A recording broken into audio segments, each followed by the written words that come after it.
The other firms that had conversations were all larger firms. And just like both of these respondents, they're stating that in today's world, it's impractical and wasteful of city staff, excuse me, of the city and their funds, to have an attorney set through a meeting Every meeting, every meeting. yeah. That, That makes- and both gentlemen in my conversations in the past and during this process have indicated that they come to meetings when needed. And that's, it's an area of law, and the judge, the future judge will have to answer. Susan, how do you feel like that? Should we abide by the code? I mean, that's law. You can change the code. I guess one thing I was gonna say is, like, for smaller cities where I have been the city attorney, they maybe save everything for a meeting once every other month. Maybe Augustal I would go, or Durham, you know, you go when they have an issue. You can always change your code to make it like that. I also know, like, the city of Hillsborough, their city attorney attends via Zoom. I don't know if that's, so that is one thing to get away from if you want the person here, but you don't wanna pay the windshield time for them to come, or the cost. You maybe could figure it out perhaps for them to do it via Zoom. But I do understand the need to get something done, because as of the 19th, you're without, so. I don't know, if there's some way that we can have it be an attorney or a firm, I think we're really at an advantage to have more than one lawyer, because different lawyers have different expertises, plus they've got others that they can consult at really no expense to us. It's their time. I don't know, and personally, Vena has an office here in town. That's kind of where, regardless of how I feel about any of the attorneys, I just think because he has an office here in town, that we should slide towards that. And I guess I'm sorry to interrupt you. You know, if you picked Brian, you could also let Brian know this is what the code says, and we're looking to change that, and he could take care of that for you. I think Brian, and I'm not advocating for Brian or for Brad, but I think if you express your concerns to either one of them, you know, they're either gonna do what you ask, or you're gonna be looking for someone different in a couple months. Well, the other concern I have is we still owe Mr. Jantz funds from when he worked with the planning and zoning. He still has not presented us a bill.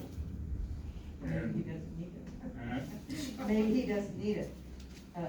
Susan, in regards to your statement, Miss Pickering lives in McPherson, and this Zachary Stellar lives in Bel It Air. doesn't matter where they live, they're part of the firm, and you still That's have that true. advantage of more than one lawyer to consult with. With no experience, either one of them have no experience with cities. well, Mr. Jenkins does, and they can consult with him. Well, if we're going to appoint somebody, I think we need to go back and correct the code before we move forward. And make it so it fits, Well, we don't have much of a choice. 'Cause we do Susan's have a leaving us choice, tonight. Dave. We would be violating the code if we appoint Dina tonight. Margot, you, I have a question. Chris, do you know if First Air and Vena have anybody that has experience with zoning? I don't know. I pulled them up, it says estate planning, business formation, domestic issues, municipal law, and personal injury. It would be under the municipal law And what- umbrella. Okay. Yeah. But I'm not personally familiar with the I- expertise. I do know they are the city attorneys for maybe Hope and some other Lynchburg. towns. Yeah. Lynchburg, Yeah. other different Yeah, towns. around, so. Well, I'm not advocating for Jantz, but he also has zoning abilities, because he was the lawyer. for the And I zoning. would just, and I'm not advocating for anybody, but after I left the county attorney's office and I was county counselor and I was the city attorney, there were conflicts that came up. When the county wanted to wanted to put in the transfer station, out at Straw, that was a conflict that came up, and Well, how did you handle that then, Susan? I stepped away from the city and I did stuff for the county because the county was the first place that that to me was my priority. So I'm just saying, it can be done, but generally, and when I did it, the county won and the city was out, so. I just feel that if we wanna go with Nina, then we need to change the city code. Well, we can request that he does that. I'm sorry, what? We can request that he does that. That's No, not a we problem. need to do it before we appoint him, Dave. We're not gonna have an attorney to help us with that. Well, Susan has 3 days left. And make a motion to suspend city code section, whatever, for a period of 90 days until the new attorney can draft and present the necessary actions. Then you've cleared your deck, you're able to move forward with this appointment, so we're not without representation in a mere 3 days. Okay, what's the city code number? 1-311. 1-311. I'll make a motion to suspend city code 1-311 for 90 days. Is there a second? Second. And moved and seconded, any further discussion? All in favor signify by saying aye. Aye. Those opposed, same sign. Motion carries 3-2. David Major, move to appoint Brian Bena as city attorney based on submitted qualifications to fill an expired term of Susan Robinson. Do I hear a second? Second. And moved and seconded, any further discussion? All those in favor signify by saying aye. Aye. Those opposed, same sign. Aye. Motion carries 3-2. Number 12, resolution 21-20, approval of construction modification for RV and boat storage. Margot or Susan, who wants that? Well, The RV boat storage facility, for the industrial park fits everything under light industrial with the exception of one short sentence. So, and that sentence we've determined doesn't fit with the rest of the, yeah. So, I'll let Susan take it. okay.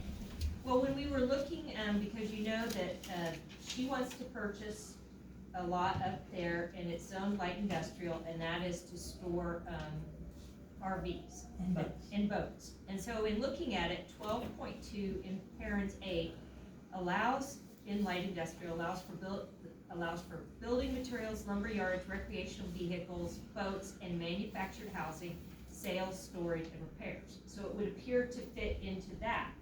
But it also, in light industrial, requires that it has to be in a fully enclosed building. Well, when Margot and I were reading through that, some of the things that are allowed in light industrial, I don't know how you would put in a fully enclosed building. It talked about, what is it called, for electrical stuff. It talked about like having a, what is it? Substations. Oh, an electrical substation. How do you put that Water inside? towers. Water towers. How do you put those inside an enclosed building? And so, based upon that, Margot and I talked about it. It feels like that really needs, the light industrial really needs to be looked at, because a lot of the things that allows can't be done in an enclosed building. And so, we came up with a resolution that would allow her to, I mean, she qualifies with the use, but she would allow her to do her not enclosed building if that is what you desire. And then I know planning and zoning is gonna talk about everything in light industrial at a future date, so. Question? Margot, aren't we going about this backwards? Shouldn't it go to planning and zoning first and then come to the council with a recommendation? It's been to planning and zoning as far as, discussion. Have they made a recommendation to the council yet?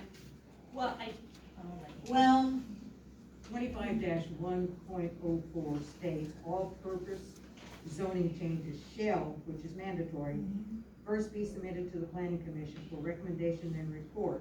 And no amendment or changes shall be made without a public hearing before the planning commission.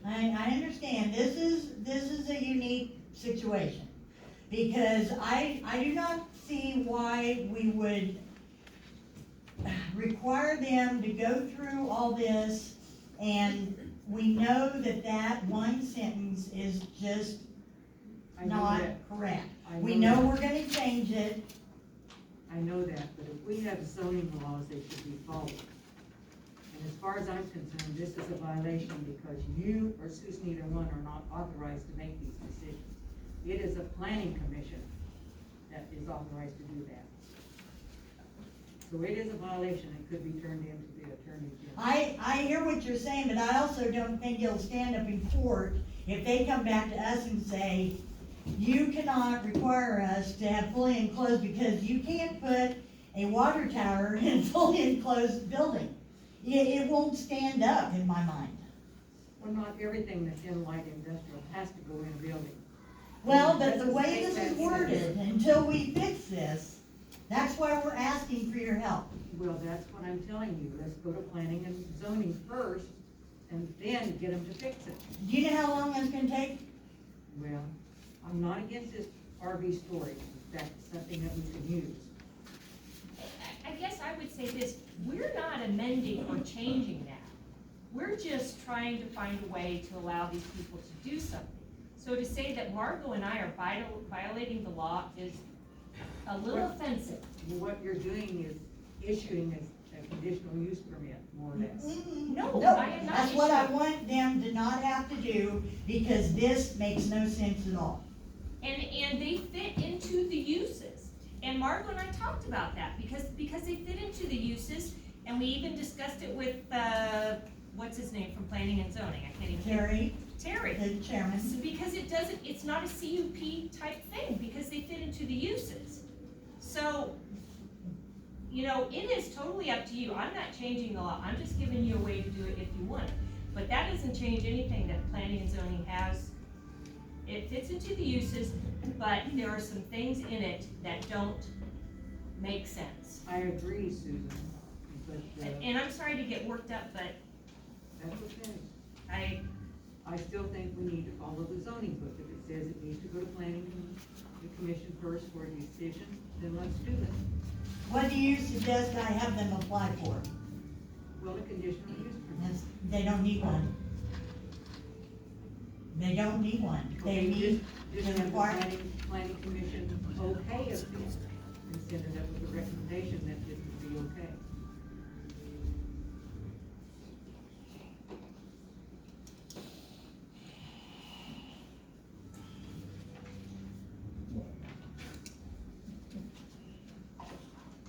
Don't we have higher authority than the zoning commission? Yeah, it comes to you for final, Then what's that? anyway. Okay.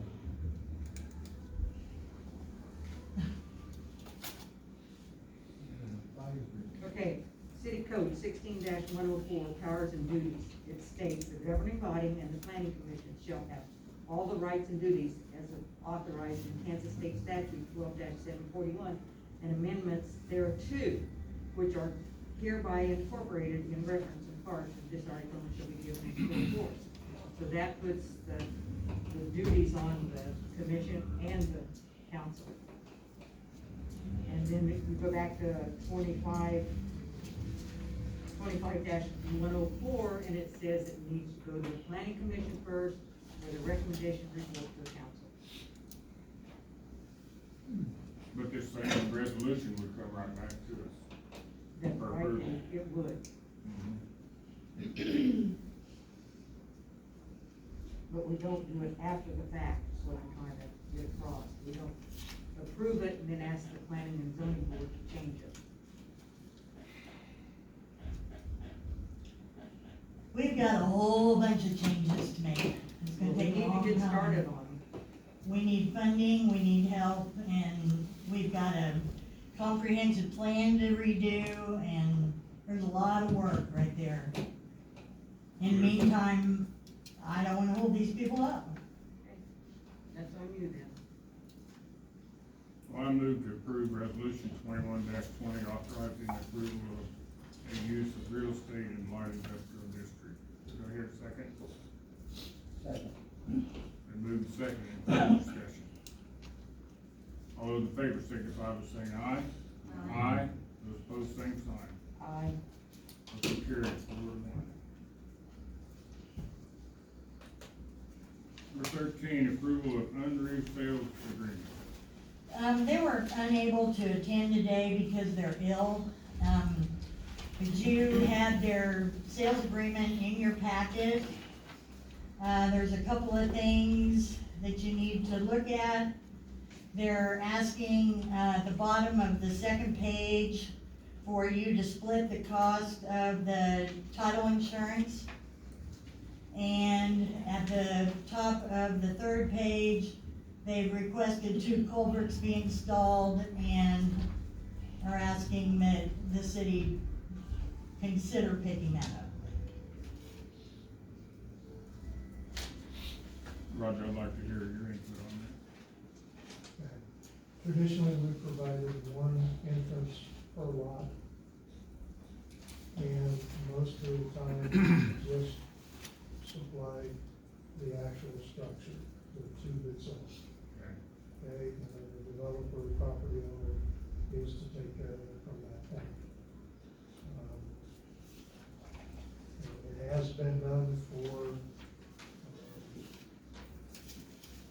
another lot that the city put it in, but that landowner was utilizing our city access street that we put in as their entrance to their property.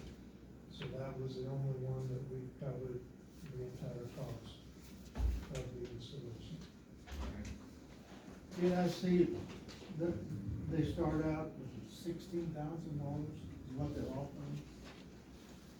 Seventeen. 17,000. It's 17,500 earnest once council accepts this agreement. And then at closing, there would be the additional 16,500. And we gotta pay the taxes. Correct. What to closing, whatever timeframe that is, it would be pro rata.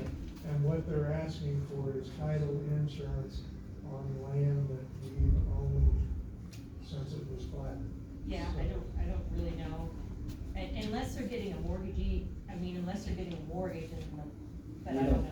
It's not required on vacant land, It isn't, okay, not till they start putting into that land. okay. These are very typical provisions in a real estate contract, just the first reason. Like it's about 90% of the time. It's like that. Yeah, it's just a pretty straight up and out contract. What was the original price on this lot before we discounted it? It would be 24.9 based on the approximate square footage. And Ruth, I don't have that information That's right okay. in front of me, just knowing what the rate is per acre. Yep, that's fine.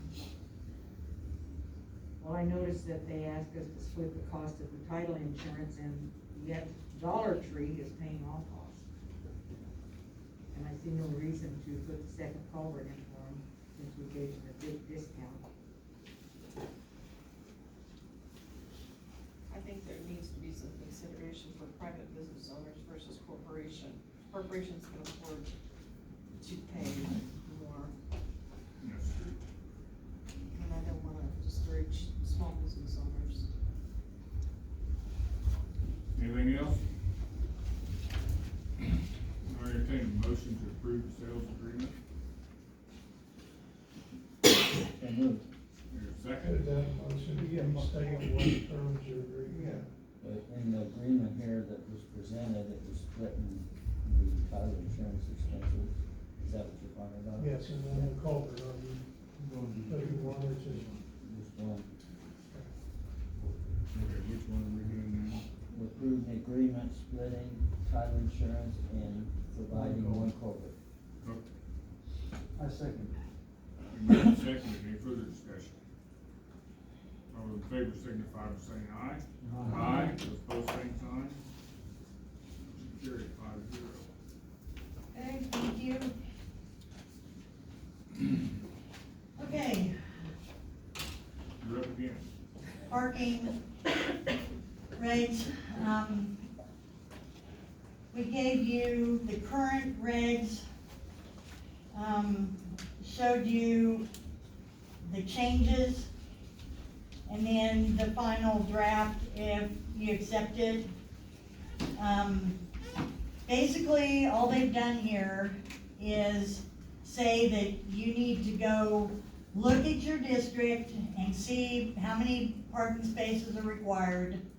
The minimum that's required, you need to either concrete, asphalt, prime and seal, or masonry, and then the rest, you can gravel or whatever. And an example you can use is the hardware store. They paved all up by the store, the rest of it, they did not. So It that's, goes by the square footage of the business, right? Is that, pardon me? Say it again. the parking places required goes by the square footage of the business, correct? Well, each district is different, yeah, it'll tell you right in there Okay. how many you have to have, yeah. And, so they want you to look at that first, and the minimum that's required, they want you to go ahead and pave or whatever, and then the rest of it, you don't have to. So, that's what they've changed it to, if you wanna agree with that. So you want us to take action on it tonight, or just consider it and come back, or? No, I felt like to get this puppy wrapped up, it's been going on a while. I have a question. It has to come, I apologize. That's right, go ahead.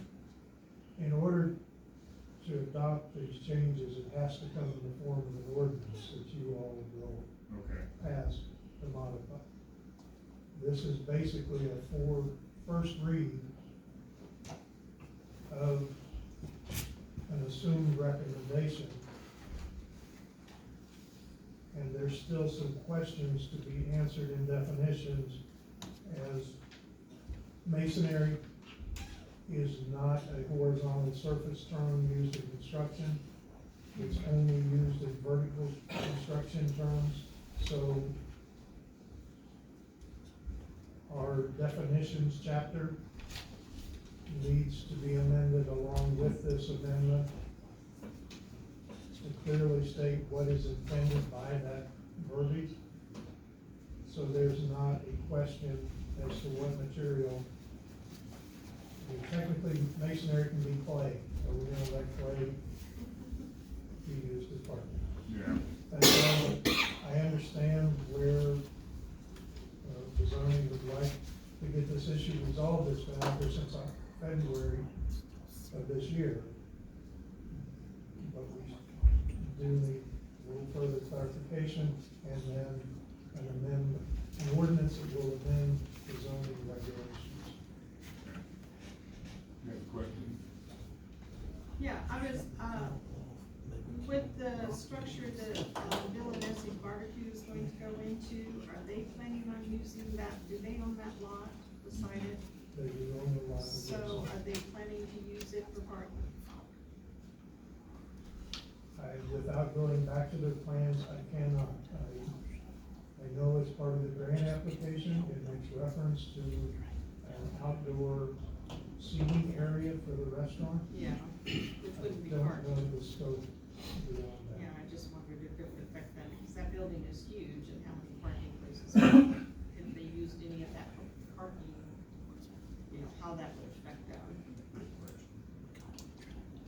Just my concern. Okay, so we'll just, table this and wait for an ordinance to be drafted.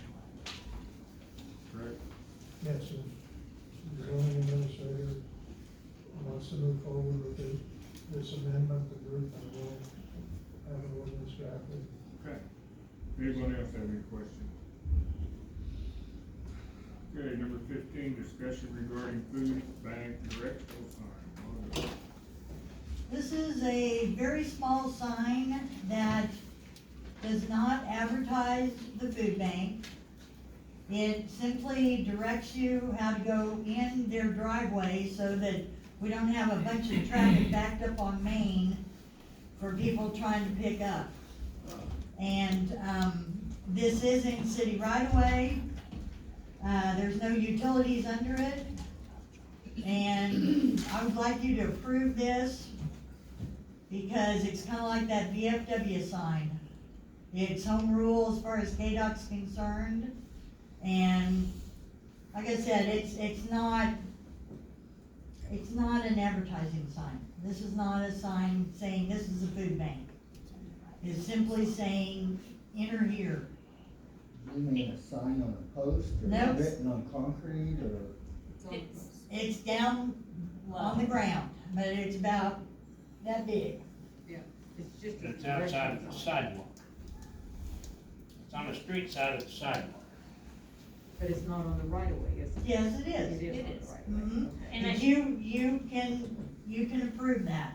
And I did have a conversation with Gene because Margot and I were talking about it, and he came in, and I said, well, you understand that if the city has to dig up underneath there, your sign goes and that's on you, and he said, I understand that, but he was told by the city crew that there was nothing underneath it, so I don't know that that'll ever be an issue, but he is aware of it, and he's on the board of directors, so I just wanted to let you know that.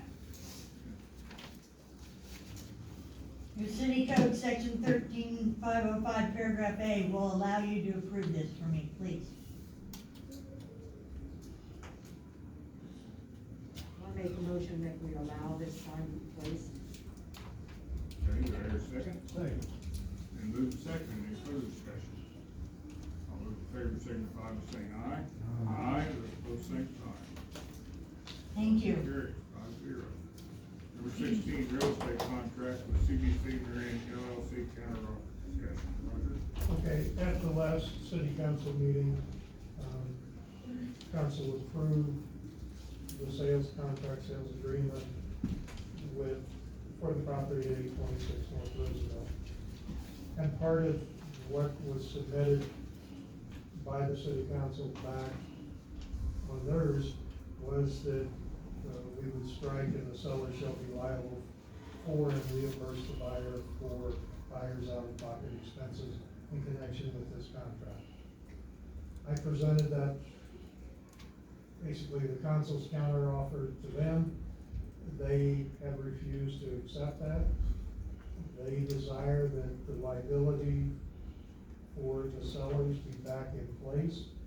Our conversation went back and forth over the phone, and they agreed upon limiting our exposure to $10,000 in the form